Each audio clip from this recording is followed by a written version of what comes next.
Welcome to Intentionally Fabulous. I am Kelly Calabrese here with your tip of the day. Today, we're talking about sabotage, specifically self sabotage. We've all done this to a degree, but some people do it chronically, consistently, just continue to set themselves up for failure. They prevent themselves from reaching their goals. And some people do it in one area of their life, maybe in relationships, but other areas are great.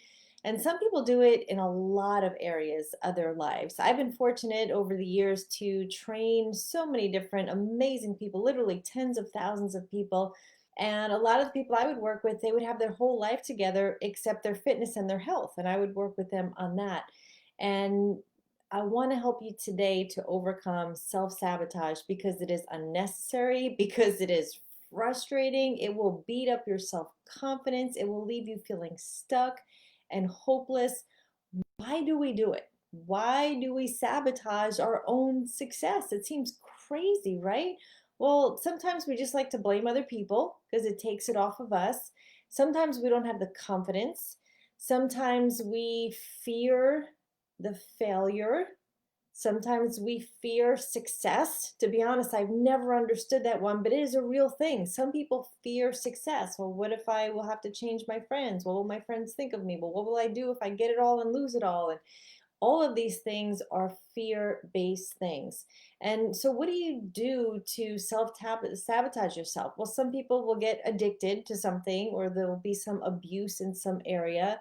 To a lesser degree, even just procrastinating, putting things off that are important. Some people will just isolate, they'll stick their head in the sand, and that's self-sabotaging. Blaming, all of this stuff, it does not work. So if you find yourself self-sabotaging, what can you do? Well, stop the procrastinating is one thing. Obviously, you want to do the reverse of all the things that someone would do if they were sabotaging, which means stop the complaining, stop the avoiding, stop the self-defeating habits and attitudes. What you can do is start with one thing. So start small. For example, maybe you just avoid paying bills. Well, that's going to come back to bite you, right? And you avoid taking care of a parking ticket, or those kind of things that you avoid that eventually just build up and get so big that you just feel paralyzed. So start small.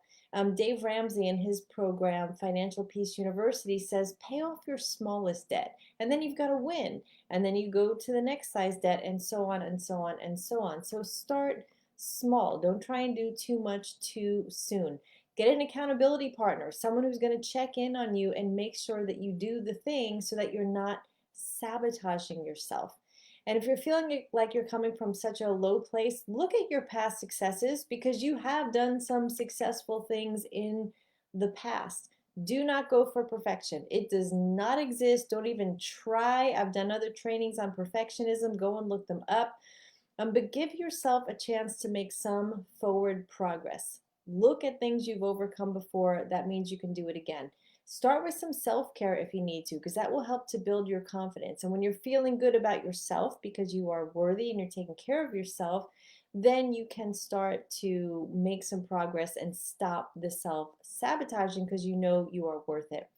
Prioritize things. Look at the things that if you do those first, they can really tip the scale and be the one lever that if you did that thing, it can help you to move other things forward. It could be something really, really simple. Maybe something like getting a haircut, which, just changes how you feel. It may give you more confidence, give you a new look, feel like it's a new beginning.